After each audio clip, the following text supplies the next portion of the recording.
Water, water everywhere, but not a drop to drink. It's an earthly paradise for one black cat. Everything is a goddamn ocean. Fortunately, this kitty finds itself on a sailboat to drift into place both wonderful and strange with a motley crew of companions, including a vain lemur, a noble secretary bird, a chill as fuck capybara, and a golden retriever who just wants to be everyone's best friend. Watch one of this year's most remarkable animated films just in time for it to inevitably lose the Oscar to Moana 2, if it even gets nominated, because the Academy are a bunch of mouth-breathing idiots who can't recognize a masterpiece when staring them right in the eye! That got a little heated there, Reynard. Well, Daniel, sometimes you just gotta speak truth. Yeah, because you wrote that blurb, and honestly, yeah, this is definitely one of those movies that's I'll just come out and say it right away. This is the kind of movie that I watched it and remember. This is why I really like animation. Why I like approaching animated films. Let me tell you, watching this in, not back to back, but at least within a couple weeks of Moana 2. Mm-hmm. Quite a difference. Yeah. And yet we all know whose kids watched what, so. Yeah. But, we're not here to dwell on that. We're here to talk about this really, really lovely film that I hope we can get. I don't know, we just kind of talk about it because that's what we do on this podcast. Yeah, no, it's kind of freewheeling. I'd say this isn't something with a heady plot, or really nuanced symbolism and thematic material to dig into. But it is, as you're saying, a real testament to how powerful animation can be, this medium where, film, if you're a good filmmaker, you can have a lot of control over your environment, but with the animation, theoretically, you have total power to do whatever you want and create however you do. And I think this shows that in some really interesting ways, and it also shows how limiting yourself in certain factors can also create room for creativity. This is notably without dialogues. It's all animals, and they're not really anthropomorphized or anything. And how can you still tell a really interesting, fun story and create these memorable characters with that limitation? Right, and that's one of the things I really love about it is, like you said, the fact that there's no dialogue and everything is communicated through that animal body language and everything, I think helps us to really transcend kind of linguistic barriers, because this comes to us from Latvia. Yeah, I believe.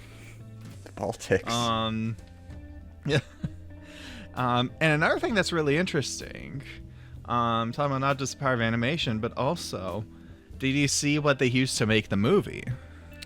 Well, if everyone clowning on its rate like a PlayStation, I have no idea. This was made with Blender. Okay.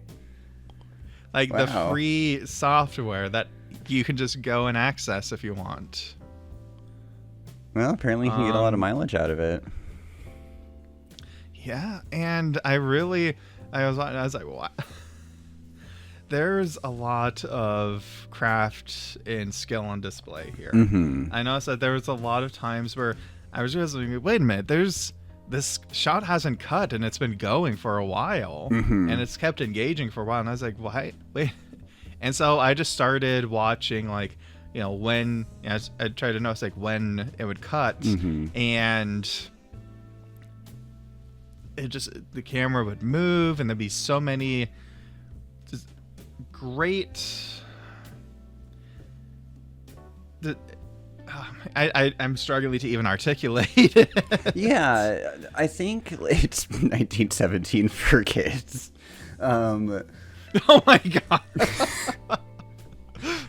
Oh no. There's this real sense of boundlessness to the camera language, I think. Like you're saying, it's very fluid. The story is kind of just like this little adventure. Cat has to, make its way through the world, ends up on a boat. Where does the boat go? fiend, essentially. But like that idea of exploration is then pushed forward by having a camera that's constantly like curious about everything around it, and it's been following the cat, and just as kind of agile as the cat or as these other characters that we start to meet. And that really kind of creates this like totality to the way the story is conveyed, and the fluidity even beyond all the ocean stuff that's going on. Yeah, and I think that because you mentioned that comparing it to like a PlayStation game or something like that, and funny enough, I actually made a similar comparison in my own mind, although in a more positive way, where like I was trying to struggle like to describe this world, because it's very much like our world, except not at all. Yeah, there's like everything about it feels like off kilter in a way that doesn't feel like, I don't want to say uncanny valley, because again that has such a negative connotation to it, but it definitely feels like almost like a parallel, like this feels like it takes place in a dream. Yeah, a dream where your brain is kind of mixing all these elements together. Like there's a part where their boat goes through a city, and it kind of feels like a melding of like kind of like Venice, but it also has a New York City kind of feel to it. But the textures will feel more like something you would see like in a Roman ruins or Greek ruins. And you're not quite able to place like what exactly this is, but it makes sense coming from the perspective of a cat, of these animals who might see the human world and think, what is this weird place we're in? Yeah, it's very even kind of, it's post-human, but even aside from this kind of deluge that we're dealing with, again, you have all this kind of potpourri. There's a lot of like Tibetan kind of Himalayan touches too that I was noticing. Have you ever played or heard about or whatever the game Myst?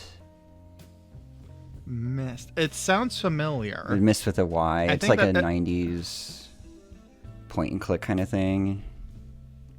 Let me look here. Because this really kind of reminds me of, maybe not like a direct one-to-one translation, but I got that kind of vibe from it. Oh, I'm looking at it right now. I definitely see that same vibe. Yeah, just sort of like it's Earth, but like not quite, or you know, we've got a bunch of ideas. We're just going to kind of like bowl them together, which I think is really interesting. Another thing this kind of reminded me of, and I only ever saw the trailer for this, but there was a PlayStation 3 game called Journey. Oh, yeah.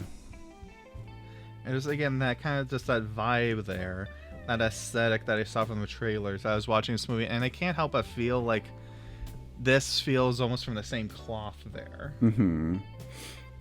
Yeah. It's definitely kind of creates this, like, I think what you're describing it as, like, kind of like from an animal perspective, or from like an outsider, I guess, to generalize, is really interesting.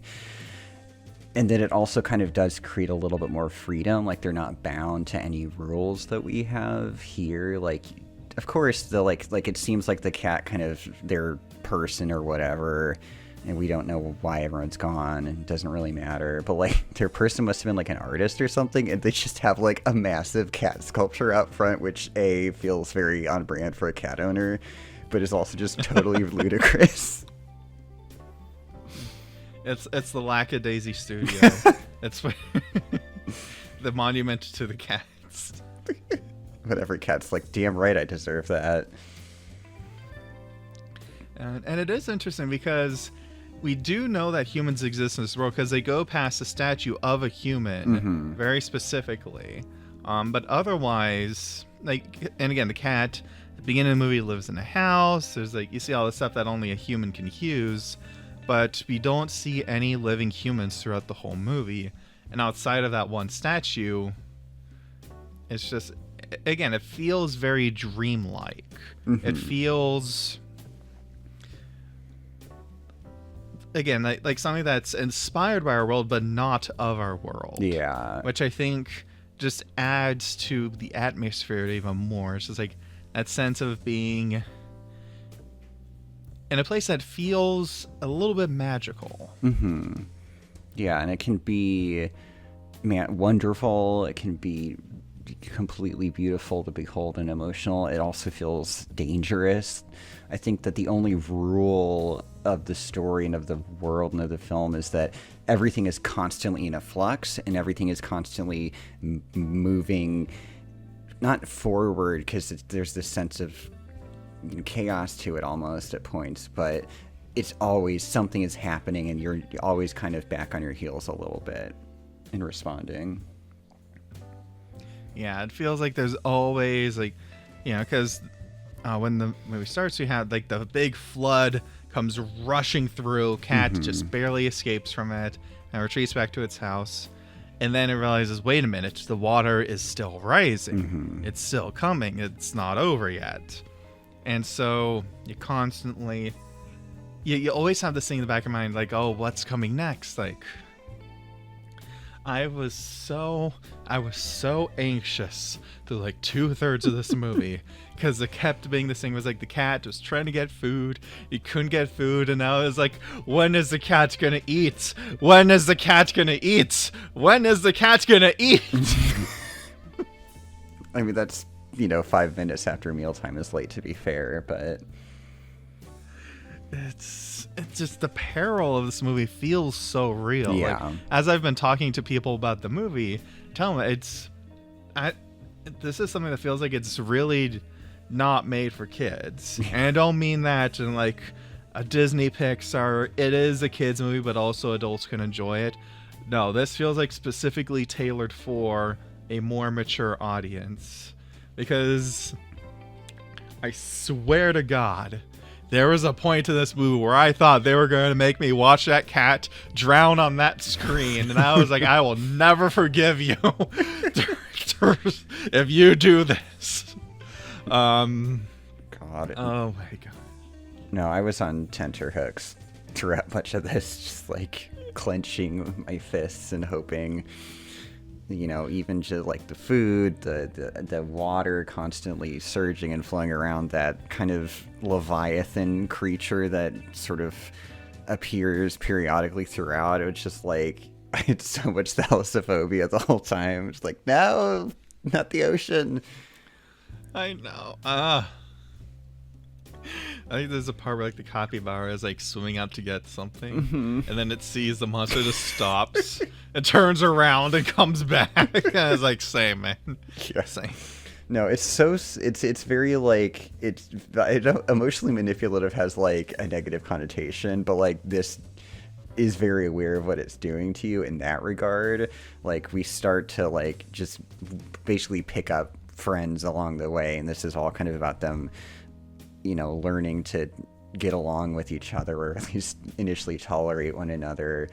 But there's also, like you're mentioning, like so much humor to it, like derived from the mannerisms of these animals and how they interact. Even if like the graphics themselves can look a little silly sometimes, maybe, or like the shading some people might not like or whatever, the way that the animals are animated is completely flawless. They, if you've seen a golden retriever out in the street or a cat, you know exactly how they're going to react to like different things, and it's so well achieved here.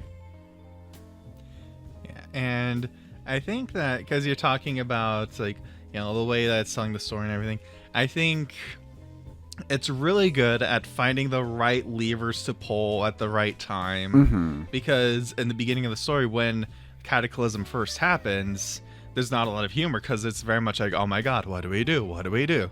But as time goes on and things start to become a bit more secure in this journey, then there's more humor that comes in. There's more spots of joy in the story, and it kind of like, oh, they're all bonding. They're all becoming a big pack, a big herd. Yeah. This boat becomes something of a refuge in that sense. Right.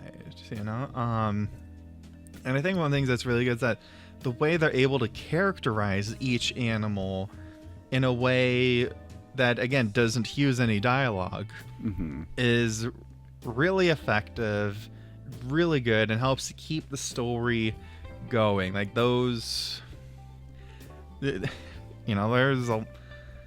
a lot of really big blockbusters that have come out this year that have failed to build characters better than a mute capybara, a mute lemur, a mute cat, a mute secretary bird.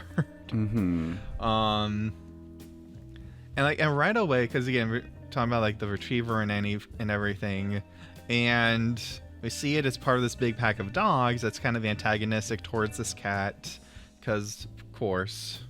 And I like that like from the very beginning. We see that the Labrador at first, they see the cat first and like, oh, friend, and then the other dogs start to go into attack mode. It's like, oh, okay, we're doing this instead. Mm-hmm. And it's kind of like a nice bit of foreshadowing that they're going to be the most agreeable of the bunch. Yeah. And you get, like, there is tension, too. Like, it's not just this sort of placid situation, the dog pack, we see them a couple times throughout versus, like, the golden retriever or, the secretary bird is part of a flock, and they're awful to it and stuff. So there's this sort of group, like, sanctuary, I guess, mentality with the animals we end up actually following. Right, because there's that tension at first with each new member. Like, as they first come together, it's kind of like, they're not really getting along at first, but over time, they begin to trust each other more as they go through more trials and they persevere through more. And it's so sweet. It's like, it's a very fancy road trip movie. Yeah, it's like what is that? The Journey Home? What's that one called? But crazy. Oh, it's like Homeward Bound. As like Homeward Bound, The Incredible Journey, something like that. I think there's several that are basically the same thing. It's like that, except it's extremely beautiful. Yeah, and there's no horrible voice acting over all of it. There's so many shots in this movie that I want to print them out and put them on a poster on my wall. No, it's really, really gorgeous, and it's just always kind of reinventing itself as we go from one space to another. And as the waters kind of ebb and flow, you kind of create this space for different environments. We start in that where we, after we have some meadows, and then we transition eventually to that Venisalopolis or whatever you mentioned, and eventually we kind of get to some more mountainous environments and stuff. And it's like, how can we kind of have this sense of endless creativity? I was gonna make a joke, but I'm not gonna, because he said Venisopolis, and I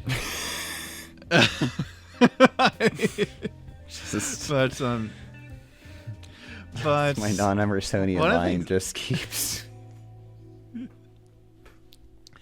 But one of the things I thought the movie was really effective at is,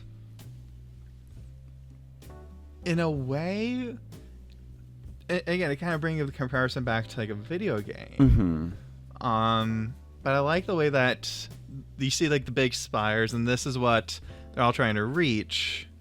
And that's communicated to us very effectively, again, without any words, and not even like a very pointed, like, oh, let's go over there. It's just like, we see these things at a distance, and we're like, oh, what is that? I want to go look at that. And every time we realize, okay, that's where we're going. And again, that's just, it's using the visual language to say that thing looks a little funky. I want to go see what's going on over there. And so the movie's able to kind of guide us, again, through this setting, through the beats of the story, in a visual way. Yeah, it's kind of driven by these urges almost, I suppose. And that, now that I think about it, is kind of the single cheat, I guess you could call it, that they do. Like, the animals do figure out pretty quickly how to work a rudder so they can make their ship go in certain directions, with the secretary bird being better at it than the capybara. But that's fine because watching them just drifting aimlessly would be awful. Yeah. It's like the one little bit of like that, and obviously the fact that they're able to, like, they're a little bit more intelligent probably than that, but otherwise, again, it's just the animal behavior, which, Sure. and again, that makes it feel more visceral, more realistic. That makes it feel like, oh, you know, it's like these things that could be like natural predators of each other are all congregating. Actually, that reminds me, I gotta check something real quickly. Mm-hmm. Meant to check this earlier, but because I think that all of the animals there, they aren't normally in each other's territories, right? Oh, I'm fairly certain. I mean, you know, domestic animals and like lemurs are in Madagascar and capybara are more like, I think, Southeast Asia or something, or in South America. South America, yeah. It's like, you know, Mhm. secretary birds are Africa. Yeah. So it's like, so it's interesting, again, adding to that dreamlike quality where these animals that normally aren't all together, you know, are Right. encountering each other. Yeah, that's- And it makes it feel all the more unique and all the more Mhm. kind of like, oh, It's kind of a menagerie effect. yeah. I actually did have like a particular thing I wanted to say with the ending there. Like, Yeah. is there anything else you want to say? Like, it's kind of hard to just talk about something. It's like, yeah, it's Oh good. yeah, no, like I think yeah. Something I'll say, have this be more your thing here. The music. Oh, score. Yes, I adore. So Ginso Lotus was quite the multi-hyphenate for this. He co-directed it, or directed it, I suppose, co-wrote, and then he co-composed it, and it's just such... I was listening to it earlier, and I don't know, it's got the same sense of adventure to the rest of it. It's really beautiful, like just really a lot of like pitched percussion, marimbas and vibraphones and pitched gongs and stuff, but it has this like it's constantly kind of just moving forward and just layering on all these different kind of ostinati and stuff just to kind of create these like shifting textures that are always kind of, you know, creating this like, it's industrious and very kind of exciting to listen to. It's really, and when you have a film without any dialogue or anything like that, you need the score to do a lot of heavy lifting, and that it does. Yeah, it's very good. Like, I've already been listening to it around as I've been just doing stuff. And it creates this, again, it adds that ethereal feeling to it all. Like it lifts up the most wondrous moments. It creates that sense of peril when it needs to. It just beautifully accents the whole thing. Yeah, and it feels very of a part with that. Like, I don't, at least on initial watch or whatever, it's not like there's like this, you know, thematic structure, like, oh, this is the lemurs music and this is that. It's like very just much like doing stuff music, and that kind of complements the overall just sort of, it's more about texture and more about just the feeling of it all rather than some kind of concrete, like, one-to-one idea. Right, you know, it's like, because you look at some stuff where it's like, oh, it has like specific motifs and everything, and this is just kind of going along with whatever the vibe needs. Right. And I think that it fits very well. Yeah, doesn't have to be Howard Shore's Lord of the Rings or something. That would be wild. I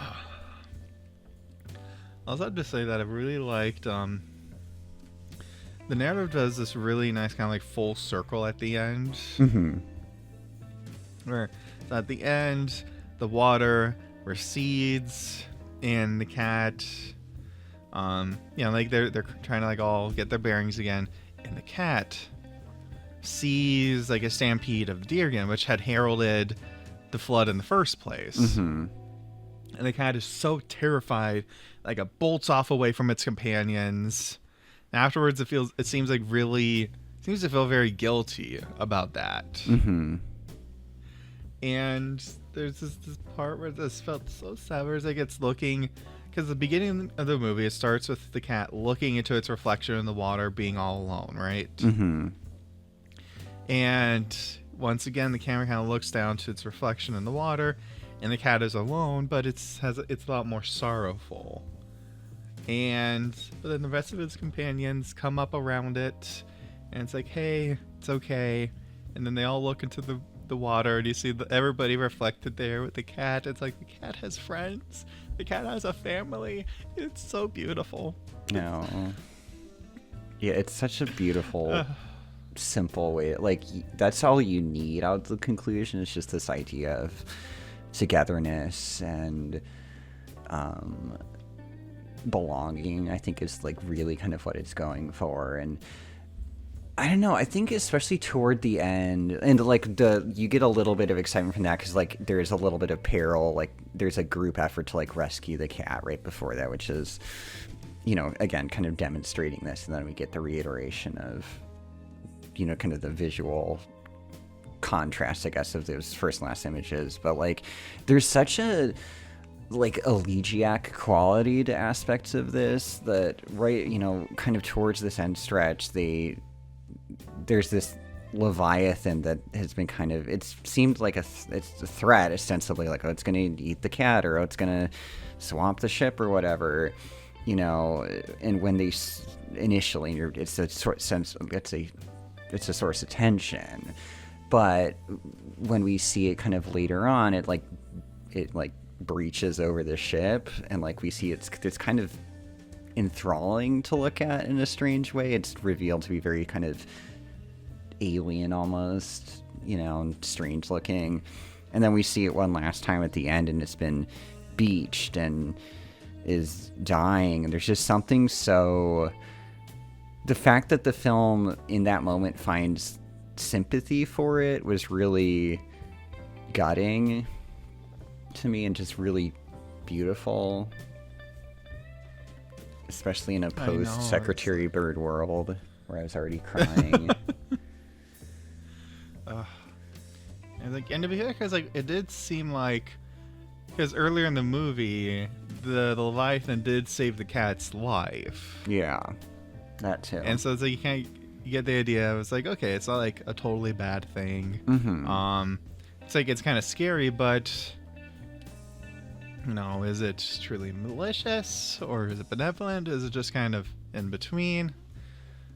But yeah, that moment, like you see, and just it's like, and what's kind of interesting is that it's kind of a reversal then, because while the water came, this thing was just like, oh, that's fine, I'm doing fine. This is not a problem for me. This is the opposite of a problem. But now that the waters are receded, and the cats and every other animal is fine now, is doing great. Now the Leviathan is now in a time of crisis.